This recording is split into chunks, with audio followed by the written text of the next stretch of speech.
स्वातंत्र्याचा सूर्य नवा, हुतात्म्यांच्या त्यागाने फुलला हा तिरंगा हवा.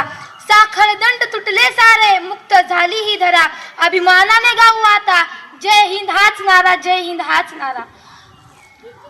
सन्माननीय व्यासपीठ अध्यक्ष महोदय व मुख्याध्यापक साहेब व सर्व शिक्षक बंधू आणि विद्यार्थी बंधू भगिनींनो, सर्वप्रथम तुम्हाला स्वातंत्र्य दिनाच्या खूप खूप शुभेच्छा.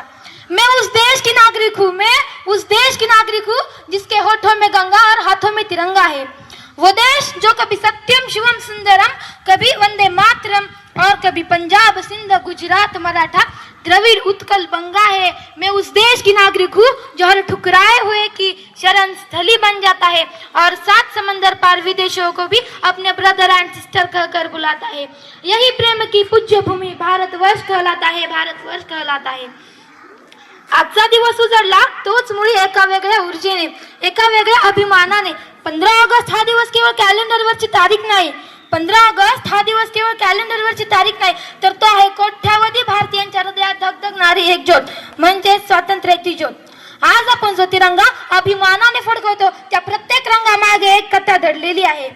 भगवा रंग सांगतो त्यागाची, पांढरा रंग सांगतो सत्य आणि शांततेची, तर हिरवा रंग सांगतो समृद्धीची. आणि मध्यभागी असलेले अशोक चक्र आपल्याला सतत पुढे जाण्याची शिकवण देतं. जाण्याची शिकवण देतं. 150 वर्षाहून अधिक काळ आपला देश परकीय सत्तेखाली दबलेला होता, पण या मातीत जन्मलेल्या असंख्य वीरांनी हार मानली नाही. टिळकांनी स्वराज्य हा माझा जन्मसिद्ध हक्क आहे असं ठामपणे सांगितलं, तर गांधीजींनी सत्य आणि अहिंसेच्या मार्गाने संपूर्ण जनतेला एकत्र आणलं. तर चंद्रशेखर आझाद, भगतसिंग यांच्यासारख्या तरुणांनी क्रांतीची मशाल पेटवली व या सर्वांच्या एकत्रित प्रयत्नातून 15 ऑगस्ट 1947 रोजी आपला भारत स्वतंत्र झाला.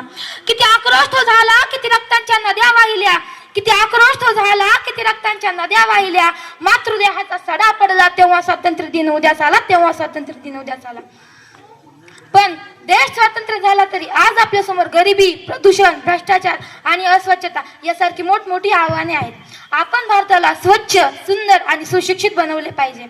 जातपात आणि धर्म विसरून जाऊ, एकत्रित येऊन भारताचे गीत गाऊ, प्रगतीच्या वाटेवर पुढेच पाऊल टाकू, आपुल्या भारताला जगामध्ये अव्वल बनवू, आपुल्या भारताला जगामध्ये अव्वल बनवू. शेवटी एवढंच सांगते, मान वाढवू या देशाचा, कर्तृत्वाने नवा इतिहास घडवू. मान वाढवू या देशाचा, कर्तृत्वाने नवा इतिहास घडवू.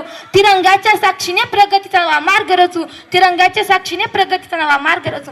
एवढे बोलून मी माझे 2 शब्द येथेच थांबवते. जय हिंद, जय महाराष्ट्र.